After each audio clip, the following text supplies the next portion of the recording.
Sumatin po ang kapayapaan ng Panginoon, mga kapatid. Bago po natin pasimulan ang ating topic, mag-alay po muna tayo ng awit sa Panginoon. Isabay na rin po natin ang ating mga dalangin sa Diyos, ang ating mga hiling at ang ating paghingi ng tawad sa Kanya. Sige po mga kapatid, simulan na po natin ang awit.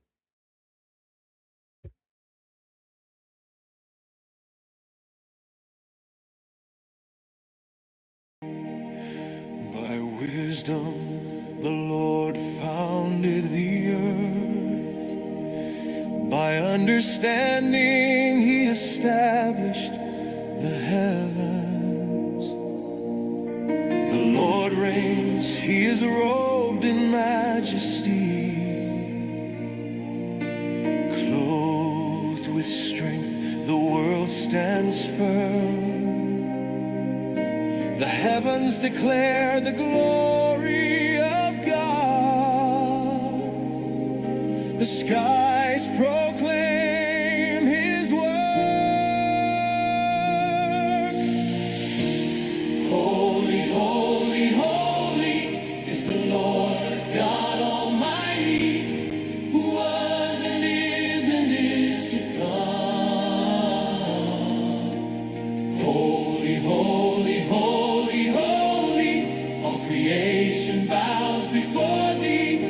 Forever You are Lord of all.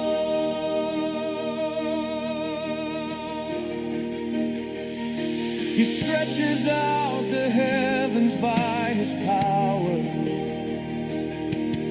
He treads upon the waves of the sea. Behold, these are but the outskirts of His ways. How faint the whisper we hear of Him. Forever we will sing, worthy is the King. Glory to His name, Jesus Christ reigns.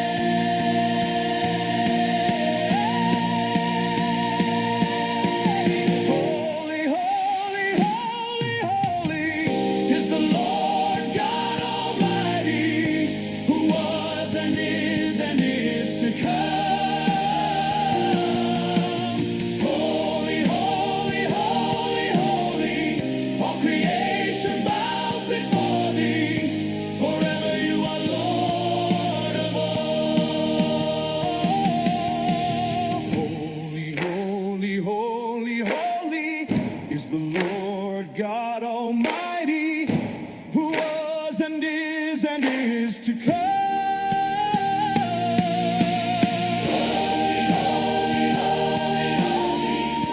Creation bows before Thee.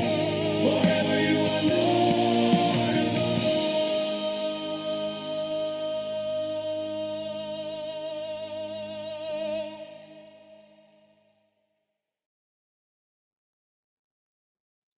Salamat po sa Diyos. Pasimulan po natin ang topic natin ngayong gabi. Ito po ang scholarly approaches to interpreting OT and NT. So kung nakaraan, yung NT authors ang tinitingnan natin how they interpret OT passages or OT as a whole. Ngayon po, yung panahon po natin, so 2,000 years after the New Testament, paano naman natin interpret ang New Testament? Pati na rin ang Old Testament kasi there are some passages in the Old Testament hindi naman na-cover ng New Testament. Paano ba natin to interpret or construe? So ito po ang mga nakalap ko sa base sa aking pagsasaliksik. Ito po ang sabi ng mga scholars. So simulan na po natin mga kapatid. Core hermeneutical principles. Historical critical method. Focuses on the original context, language, and audience of the text. Maganda po ito mga kapatid. Ano ba yung original context nun? language. Kasi ano yung panahon nun? Kailan nangyari yan? Ano yung surrounding circumstances? Doon niyo po makikita yung context. Pangalawa yung language kasi meron kasing ano yan eh, pagkakaiba yan base sa language. Tingnan mo kung yung language na yun ay marami ba silang figures of speech, lalo na the Old Testament was written in Hebrew, tapos yung New Testament was written in Greek. Tingnan mo yan. So, ang makakatulong sa atin yan, yung mga scholars, kailangan nating tingnan. Hindi lang yung mga pastor na tinatawag natin o yung mga religious leaders. Actually, mas kailangan natin yung mga scholars. Napanood ko sila Dr. Michael Heiser. Iniimbitahan sila ng mga pastors to lecture on some difficult passages in the Bible and topics in general. Pinagtitiwalaan sila. Pero may mga ilang sekta, para bang sila ang napakagaling, hindi sila sumasangguni sa mga scholars.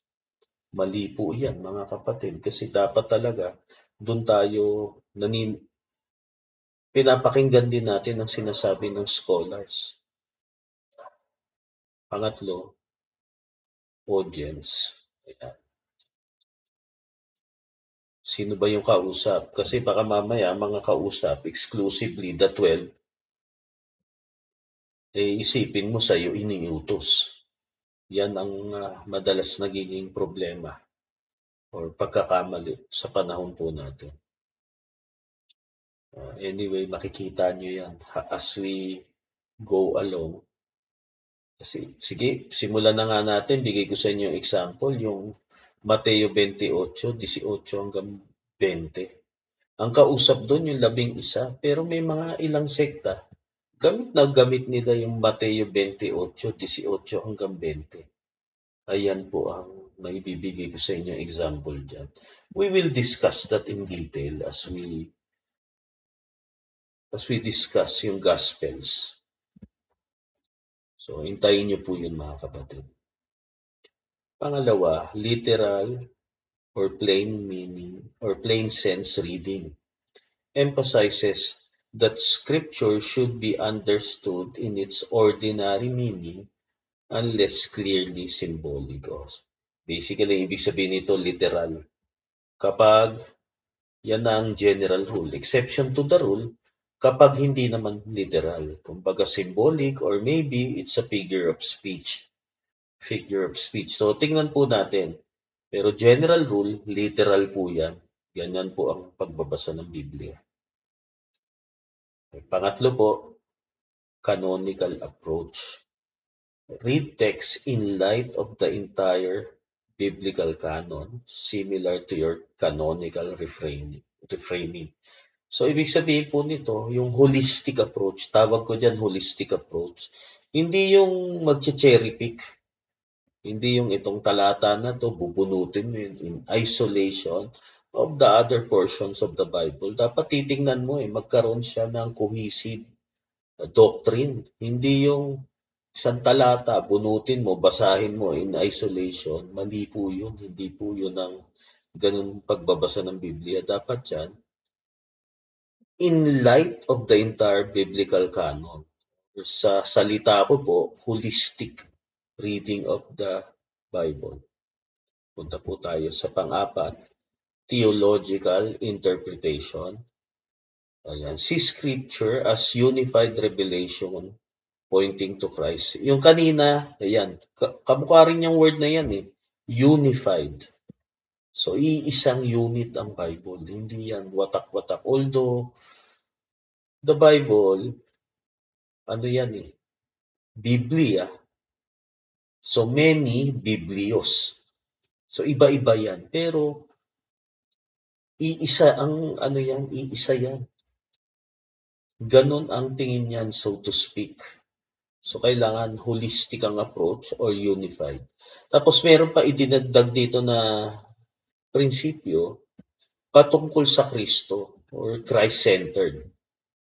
Ayan, kaya may mga typology. Patungkol sa Kristo talaga yan. Yung Old Testament, patungkol sa Kristo yan. Ayan po yung theological interpretation. O panlima, literary or narrative analysis examines themes, motifs, and intertextual echoes, much like allusion and narrative rewriting. Alam niyo na yung allusion? So, hindi kailangan i-word for word. Minsan, themes, motives. So, ganun. Minsan, hindi nga binabanggit, pati pangalan, katulad nitong si Peter at si Jude, alluding to, naku, lalabas tayo ng canon kung tawagin, yung alluding to Jewish tradition, yung tinatawag na Book of Enoch. Ayan yung allusion. So next, social memory and community use. Views scripture as shaping identity and practice akin to liturgical reuse and prophetic reproof. Nako, saka na natin to i-discuss. Pero basically makikita niyo may mga practices sa mga Kristiyano noon. So we will discuss this in details as we read or as we study each book of the New Testament as we move on. Ayan po ang sabi ng scholars na mga hermeneutical principles. So, 6 po yan. Ngayon, ako naman po, base sa karanasan ko po ng pagbabasa ng Biblia at pagsasaliksik, tiningnan ko po itong mga talata na ito. Tinawag tong anchor verses for interpretation. Ito nakita ko to. At yung ibang sekta ginagamit din ito. Actually, natutunan ko yung iba sa sekta na yun. Tingnan po natin ito, mga kapatid. So sa 2 Timothy 3:16, all scripture is breathed out by God and profitable for teaching, for reproof, for correction, and for training in righteousness. So galing sa hininga yan ng Diyos at papakinabangan yan sa pagtuturo. Ayan, reproof, correction, training. So hindi, sige tuloy ko na nga. Total kasi yung paliwanag ko, mababanggit din yan ng susunod na talata eh. So 2 Peter chapter 1 verses 20 to 21. Knowing this, first of all, that no prophecy of scripture comes from someone's own interpretation, for no prophecy was ever produced by the will of man, but men spoke from God as they were carried along by the Holy Spirit. Ayan. Holy Spirit talaga ang gumagabay. Well, consistent ito sa pangako ng Kristo na pag-alis niya, isusugo ng Ama sa kanyang pangalan ang banal na Espiritu. Siya ang magtuturo at magre-remind sa mga apostol kung ano yung mga itinuro ng Panginoon. At meron din mga bago pang ituturo. Ayan ang role ng Holy Spirit. Hindi ito interpretation ng human, kundi may gabay ng banal na Espiritu. Kaya lang ito, we must check kasi baka mamaya naman abusuhin ito ng mga sekta, tawagin na nating kulto. Magsasalita siya, sabihin niya, itong pakahulugan kasi ginagabayan siya ng Espiritu Santo. Sa susunod, i-discuss natin paano natin ma-determine if indeed the interpretation or construction was given by the Holy Spirit. So in the meantime, tuloy muna natin ito mga kapatid. Ito, Hebrews 4:12, for the word of God is living and active, sharper than any double-edged sword, piercing to the division of soul and of spirit, of joints and marrow, and discerning the thoughts and intentions of the heart. Okay. buhay, buhay at mabisa ang salita ng Diyos. Nakakapagbago kasi ang salita ng Diyos. Alam mo minsan, hindi naman kailangan ng nangangaral. Kasi ang salita ng Diyos mismo, buhay yan. Ngayon, siguro kailangan ng tao na magturo kapag medyo kulang pa sa comprehension skills saka yung karanasan niya sa Biblia kasi hindi niya pa nabasa ng buong Biblia. Pero once na ang tao nabasa niya ang buong Biblia, nananampalataya siya, marunong siya humingi ng tawad sa Diyos at humingi ng gabay sa Diyos, mauunawaan niya ang Biblia. Hindi totoo na iisang tao lang ang nakakaunawa, yung tinatawag na sugo na tao. Hindi po totoo yan kasi ang nakalagay sa Hebreo 4:12, living and active yan. Buhay. Hindi pwedeng buhay lang ang salita ng Diyos sa isang tao. Buhay yan sa lahat. Siyempre, basta nananampalataya ka at tinawag ka ng Diyos. Yun din ang isa pang prinsipyo.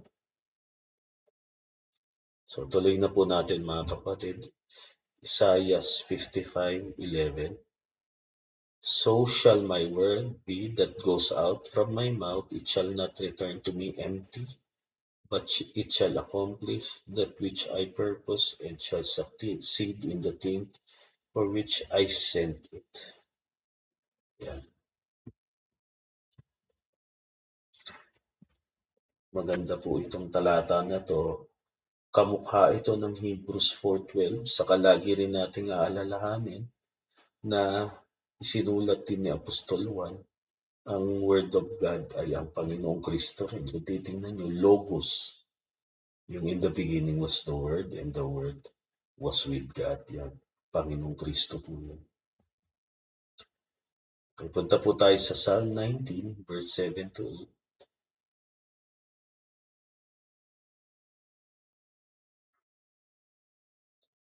The law of the Lord is perfect, reviving the soul. The testimony of the Lord is sure, making wise the simple. The precepts of the Lord are right, rejoicing the heart. The commandment of the Lord is pure, enlightening the eyes. Okay, tingnan natin ha. Nakakabuti ito sa soul.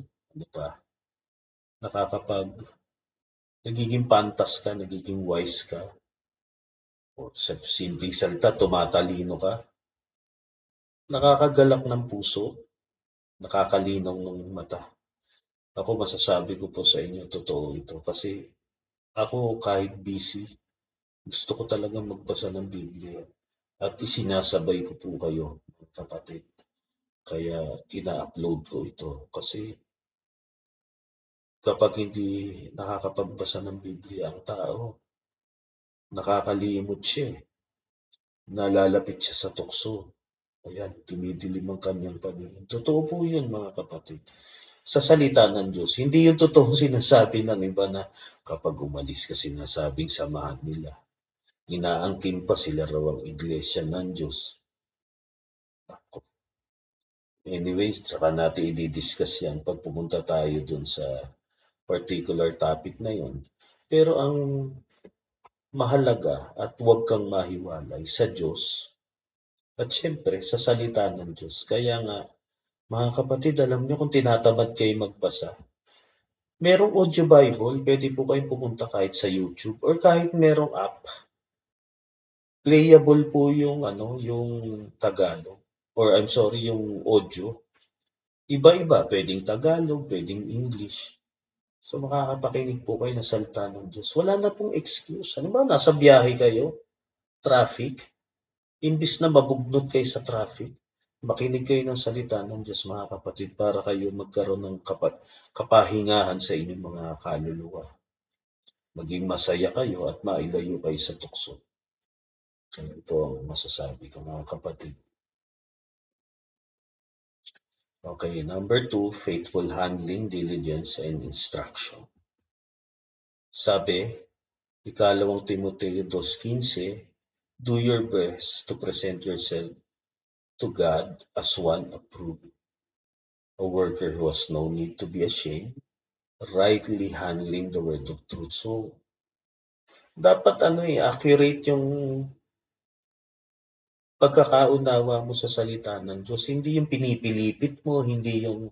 May iba mahilig magsalita, sorry to say, sasabihin, ang take away ko dito ay ganito.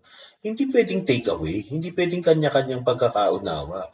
Merong kahulugan yan, tingnan nyo po kasi merong proper way of construing or interpreting scripture. Nakasulat naman yan, katulad nung kanina, magiging guide po natin yun. At ito pang mga scriptural anchors na ito. Hanggang matapos po natin yan. Magkakaroon po kayo ng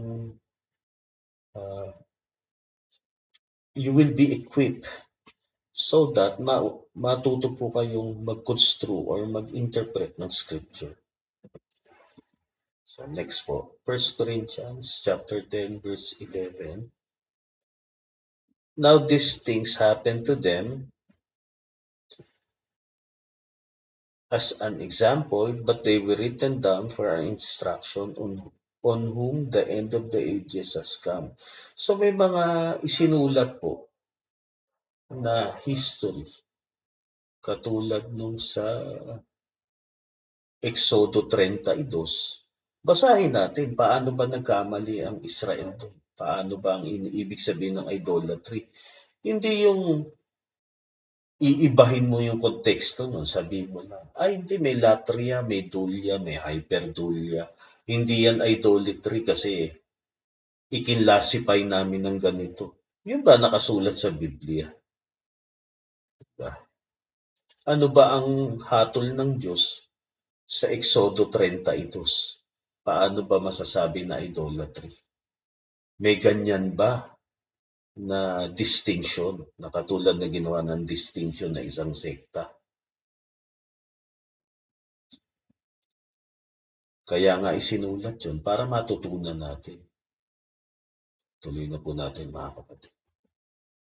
So Roma 15:4, for whatever was written in former days was written for our instruction, that through endurance and through the encouragement of the scriptures, we might have hope. Ayan, tungkol naman to sa mga encouragements, yung mga pagtatagumpay, yung paggabay kay Moises, kay Propeta Joshua, paggabay kay David. Ano pang encouragement makukuha mo dun?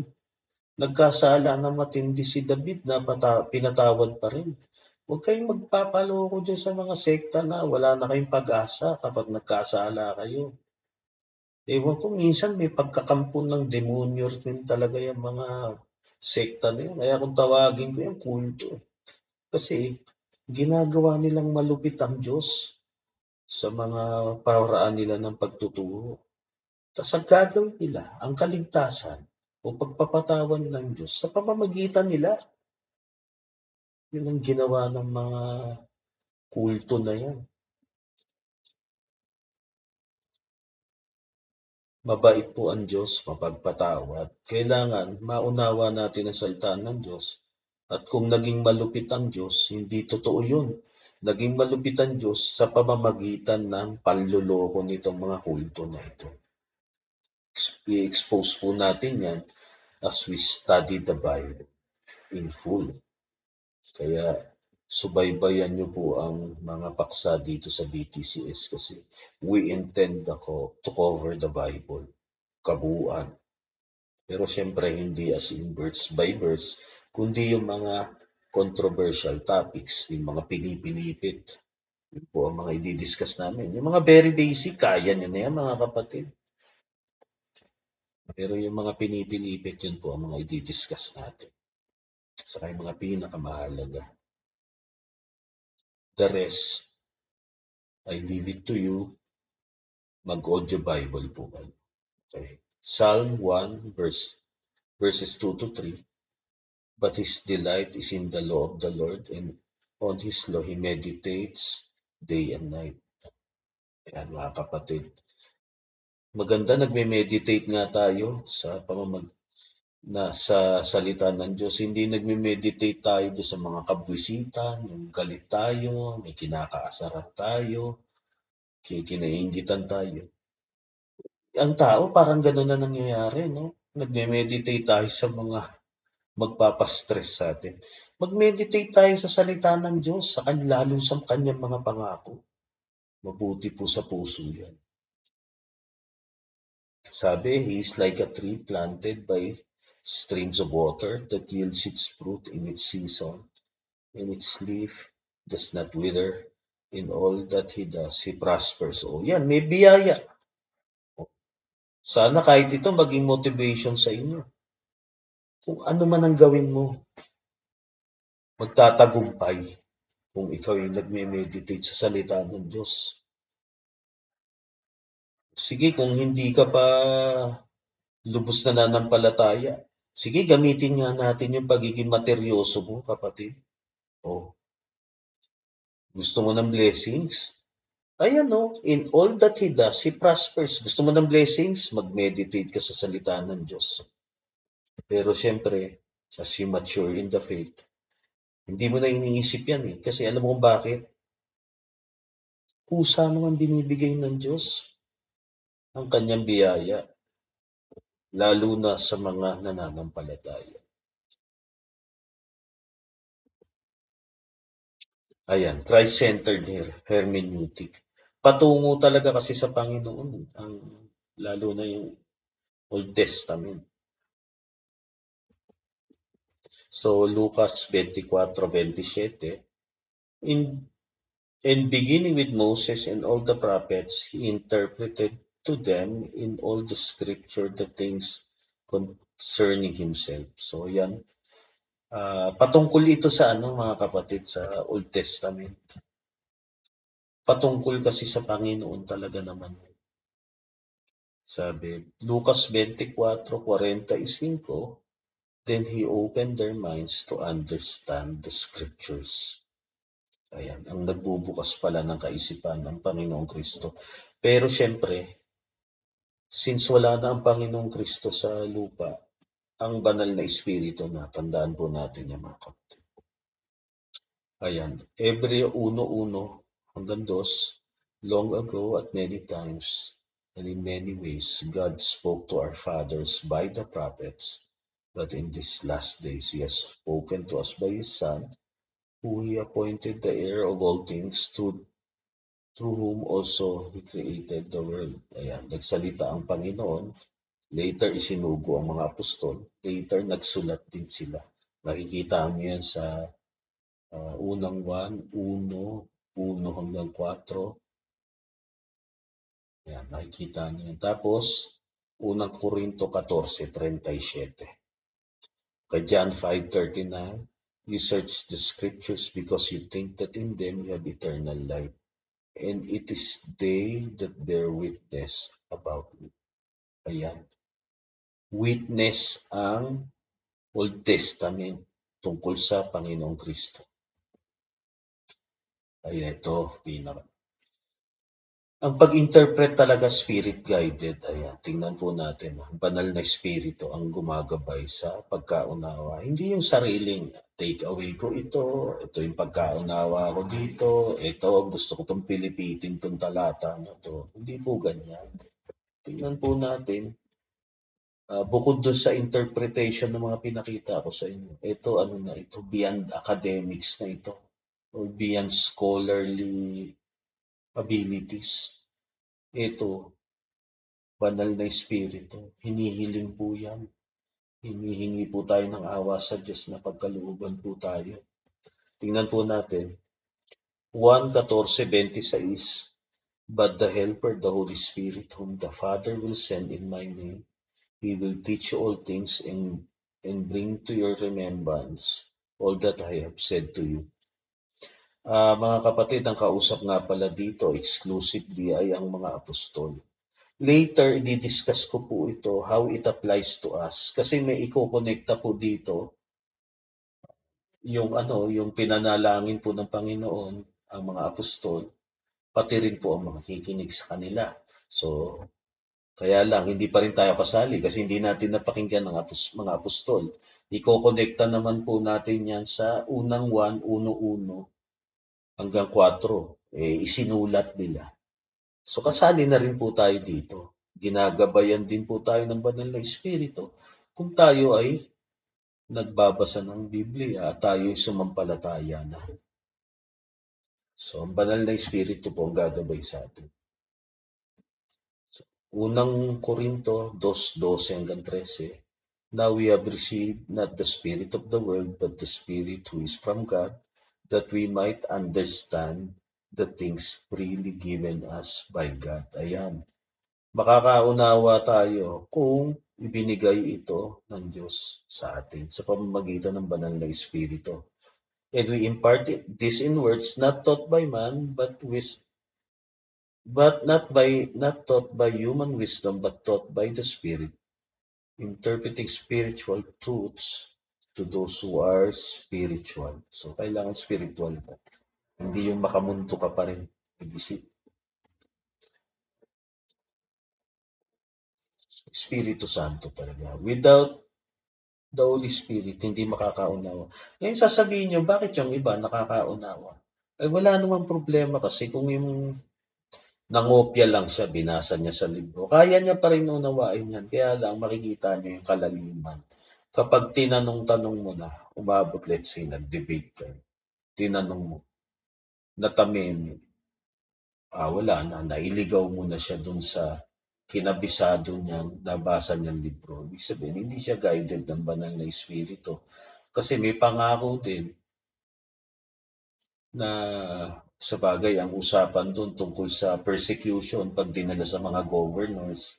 Huwag daw isipin o huwag paghandaan kung ano sasabihin kasi gagabayan sila ng Espiritu Santo at ang kanilang dila hindi kayang salansamin. Well, I say it applies with greater force and effect, or the principle of a fortiori. It applies sa fortiori. Kaya ang totoong ginagabayan ng banal na Espiritu, hindi siya kayang salansamin.